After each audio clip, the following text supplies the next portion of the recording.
Hello ladies and gentlemen, welcome to the School of Science. My name is Luke and this is the match preview for Everton versus Burnley. Now, Burnley have been a bit unfortunate this season. They haven't recorded a win in the Premier League as of yet, and to be fair, their fixture hasn't been all that easy either. They've come up against Brighton, Leeds and Liverpool as of yet so far. They've lost two of their games, that being to Brighton and Liverpool, and drawn one in the form of Leeds, which means that they might be on their way to having some form. But we need to be a little bit cautious when it comes to Burnley at Goodison Park.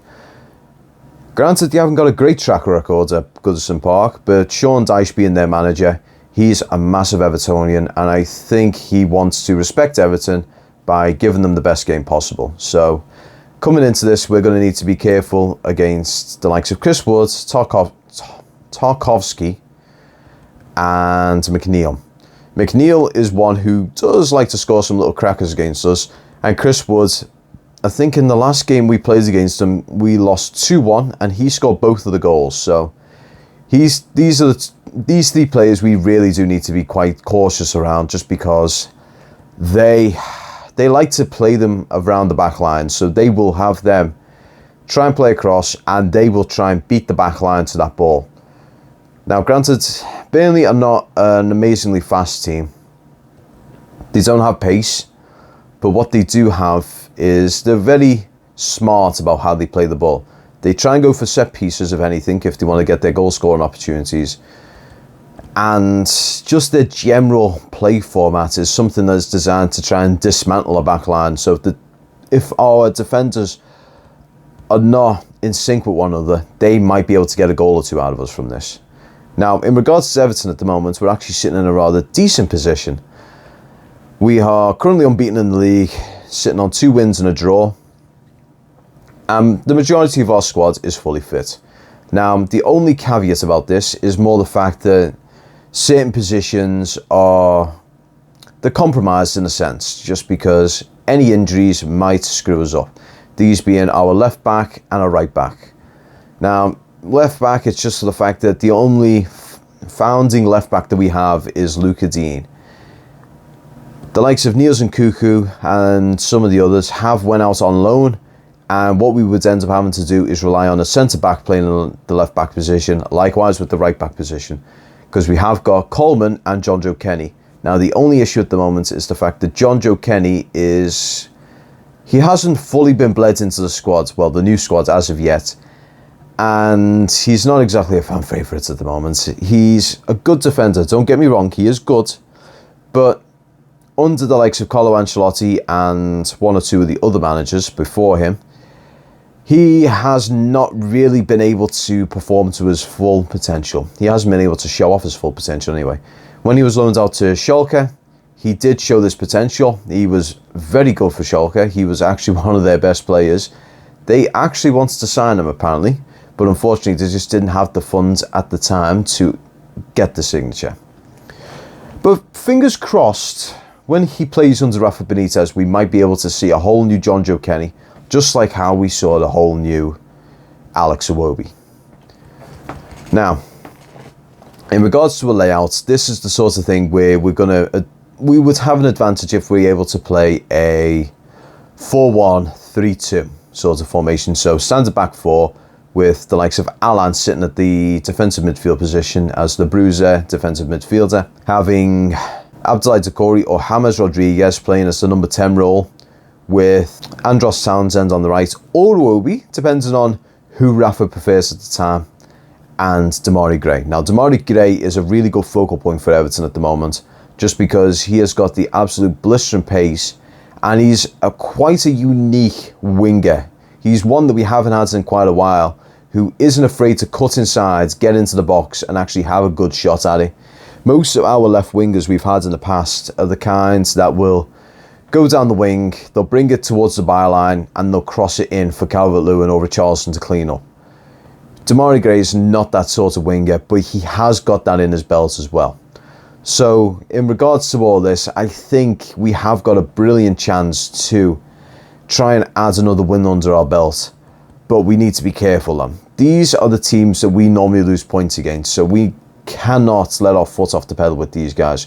We need to go into this absolute full 110% with the intent of coming out of this with as many goals as possible and conceding as few as possible. Now, I do apologise for the mad ramble at the moment. This has been about my 20th or 21st take of this. I have grown a bit rusty since I've last done this, because the 2 weeks that we've been on the international break, I've not really sat in front of the camera to go on a full ramble.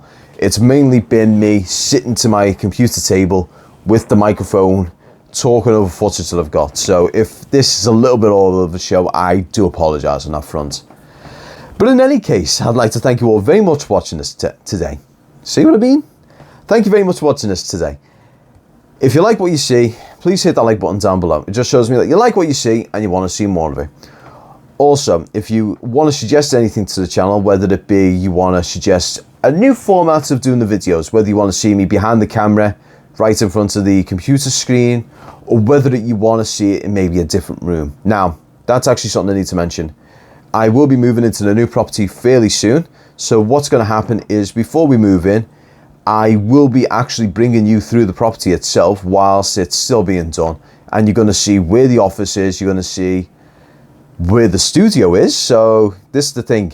My office and the studio are going to be separate rooms. It's no longer going to be everything all cramped into one room. So we're going to actually have a dedicated studio. And what I want to do with this dedicated studio is actually start bringing people in to interview or have them co-host with me. So I'll actually have someone to sort of back and forth with. So yeah, look out for that one. That'll be coming in the next couple of weeks. Also, if you are new to the channel, I'd like to say hello. And also, if you like what you've seen so far, don't forget to hit that subscribe button down below. This just means that you're going to be one of the first people in the queue to see all the new content that comes up. And trust me, in the coming future, there's going to be a lot of stuff coming to this channel. So seriously, hit that subscribe button and hit the bell as well, so you're notified when new stuff comes up, so you're one of the first in line to see it all. Also, as usual, I'd like to thank CT Baz for being our brilliant Patreon and being one of our first. See what I mean? This is the sort of stuff that bloody gets me. But I'm sorry about that. So I'd like to say a big thank you to CT Baz for being an ongoing Patreon. If you want to be like CT Baz and you want to get yourself in the box to my right, well, to your right, my left, all you got to do is go to the Patreon and be part of the School of Science Superfan. Now, we have got 2 tiers here at the School of Science. One of the tiers is called the Cup of Coffee. Oh, I missed him. I missed him. So we have 2 tiers here at the School of Science, one of them being the Cup of Coffee tier. That is essentially like you flicking me a pound coin, giving me a pound and saying, look, I like what you do, mate. Keep it up. This is £1. Get yourself a cup of coffee on me. The other one is the £3 tier. Now, this is the School of Science Superfan tier.